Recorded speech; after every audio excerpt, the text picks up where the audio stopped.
परभणी शहर महानगरपालिकेच्या वतीने आजपासून परभणी शहरामध्ये सर्वत्र अतिक्रमण हटाव मोहीम सुरू करण्यात आली आहे।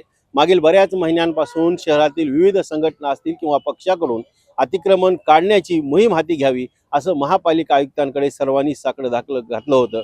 शहर विकास आघाडीच्या वतीने सुभाष बाकळे यांच्या नेतृत्वात निवेदन देण्यात आलं होतं। त्याचबरोबर मनसेचे सोनू लाहोटी यांनी देखील मनपा आयुक्तांना धारेवर धरलं होतं की शहरामध्ये मोठ्या प्रमाणावर अतिक्रमण झालं आहे आणि या अतिक्रमणामुळे सर्वसामान्यांना त्रास होत आहे, हे अतिक्रमण काढावे। परभणी शहर महानगरपालिकेवर सध्या प्रशासक राज आहे।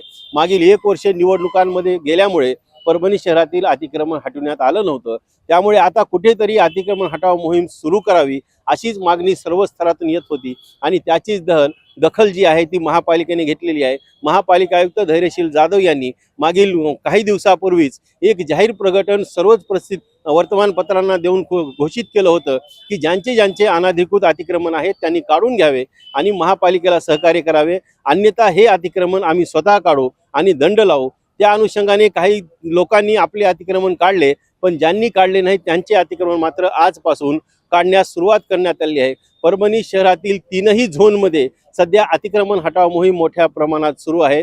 परभणी शहरातील नाले रस्ते मोकळे करण्याचं काम सध्या महापालिकेच्या वतीने केलं जात आहे। तर दुसरीकडे हे जे रस्त्याच्या कडेला जे काही छोटे मोठे व्यापारी होते, या व्यापाऱ्यांचं पुनर्वसन करावं असे देखील मागणी आता शहरातील वेगवेगळ्या संघटनांकडून होत आहे।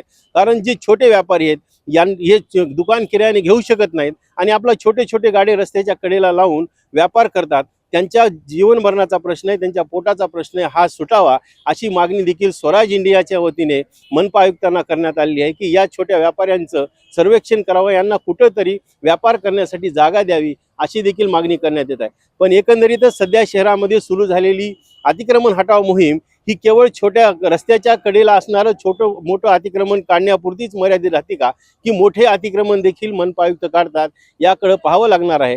कारण शहरातील बऱ्याच अतिक्रमणाच्या पाठीमागे शहरातील मोठमोठे राजकीय पुढारी देखील त्यांचं पाठबळ असू शकतं आणि ते कुठे मध्ये येतात का हे देखील पाहावं लागणार आहे।